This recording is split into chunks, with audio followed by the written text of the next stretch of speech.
Hey guys, it's Riah from Riahs Tie Dye. Today we're going to show you how to tie dye a 2-color outlined swirl. It's going to look super awesome. My favorite color is green, so it will be lime green and emerald green, and everything else will be white.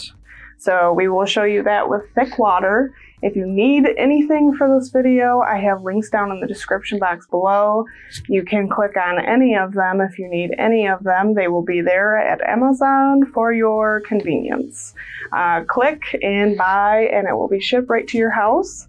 If you're new here, consider hitting the subscribe button because we do awesome videos all the time. So coming up, we have bandanas, a geode tapestry that somebody won in our comment shout out.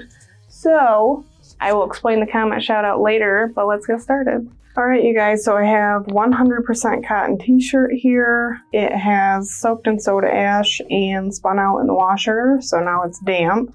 Damp is always better for me, especially when you do a spiral. That way when you're folding it, twisting it, it'll kind of stay for you. If you do it dry, your shirt's gonna kind of try to go back on you. So we are gonna use our Hemostat to get the middle of our spiral, and it'll help when you twist.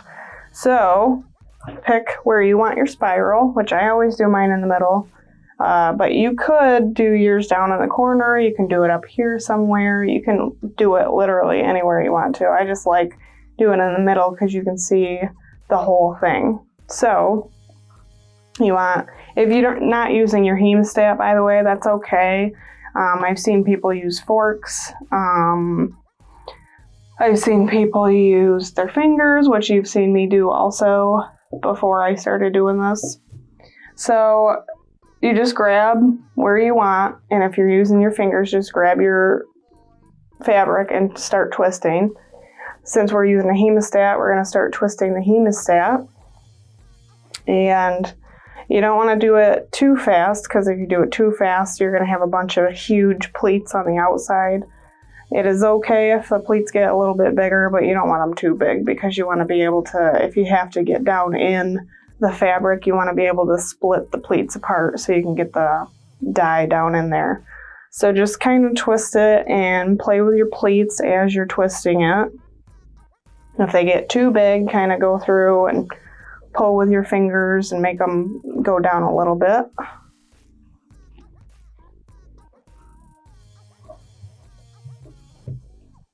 Sometimes it's better to straighten out your pleats because they'll start to turn into something else, which is okay.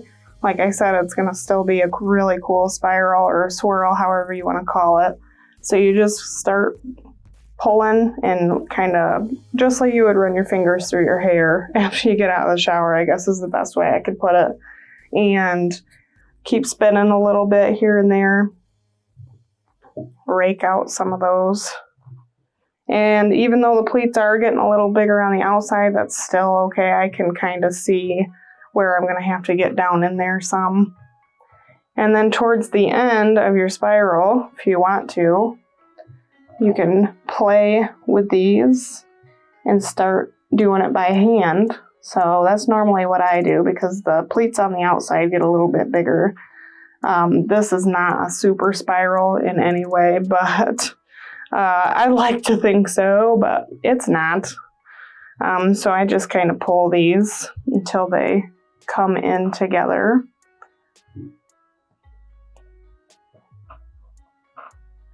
So that is pretty much it for that part. And then I always try to take my Hemostat out. I just unlock it and put my finger down where it's connected to the shirt.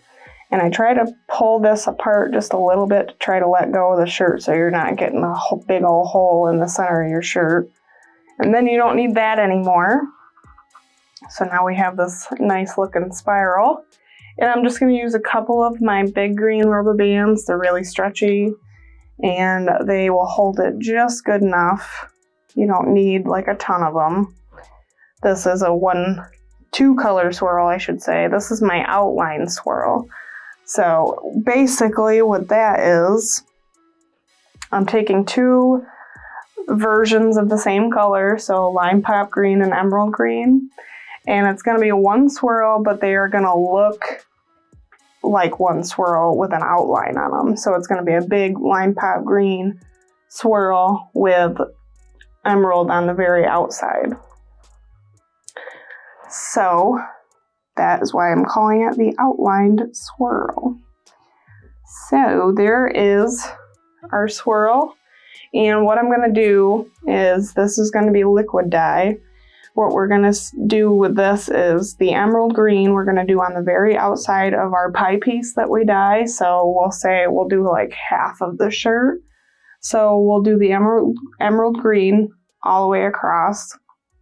And then we're going to fill in between the emerald green, the lime pop right here. And then right on the outside of the emerald green, we're going to want to put thick water. That way it's not going to bleed all into our white. Then it's kind of defeats the purpose. So and you don't have to do thick water all over the white part. You can literally put it right on the outside of your emerald greens and then leave this. But don't forget about that center, because if you put your emerald green right there in the center and you don't want it to go past this other side of the center, you're going to want a little bit of thick water dye right there too. That way it doesn't kind of muck up your center there. So this is ready for dye, and we're going to get to that right now.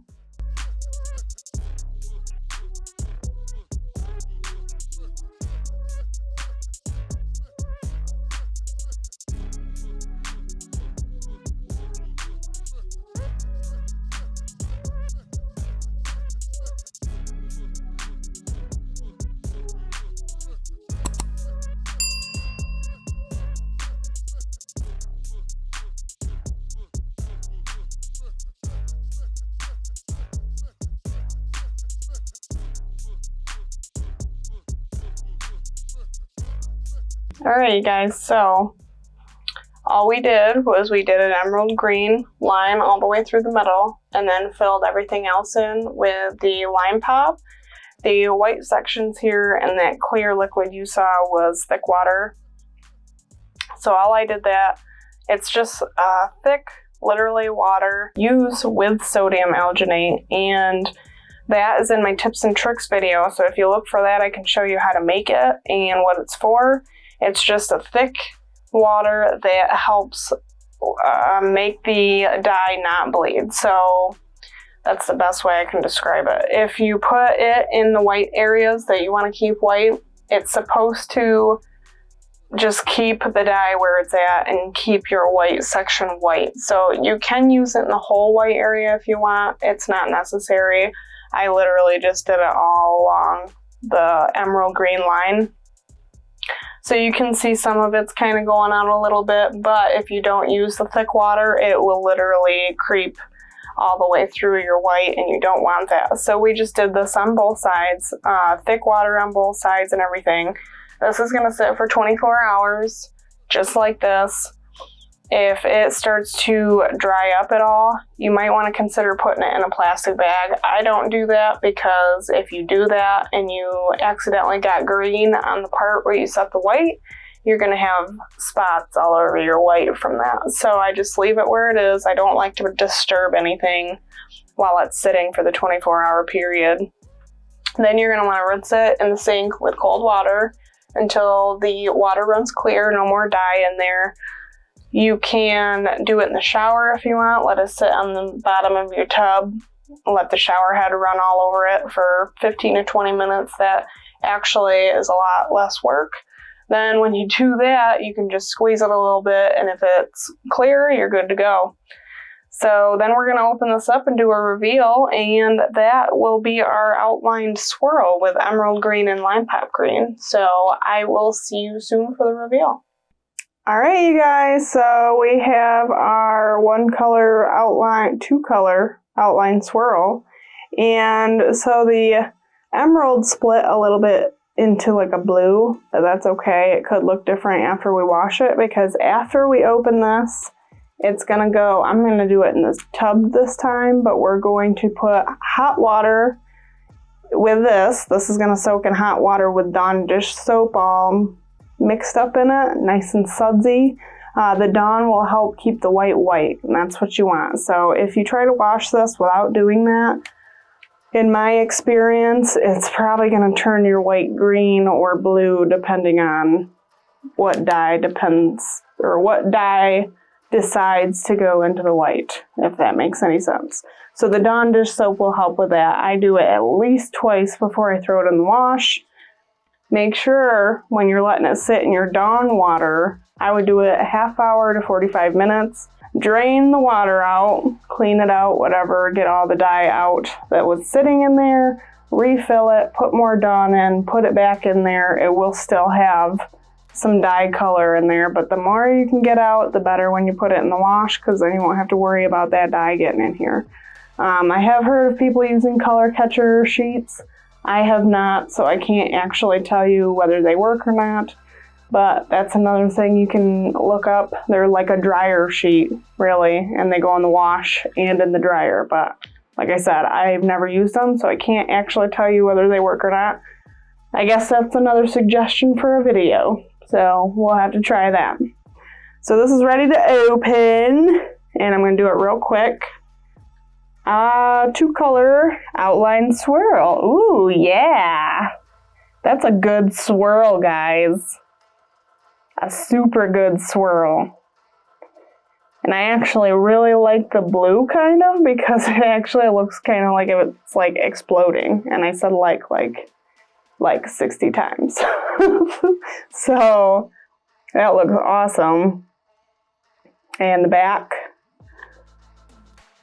So this will be uploaded on our website fairly soon, so make sure you check that out. It's www.riahstiedye.com, and we have tons of different categories in there, but obviously, you know, it'll be under tie-dye t-shirts. And this is a large. So you can literally do this with any color. If you have a light blue, do it with the dark blue outline. Red, you can do red outline with a pink inside. I don't know, you can do lots of stuff and be very creative, and I like it. All right, everybody, thank you so much for watching, and I'll see you next time, and happy tie-dyeing.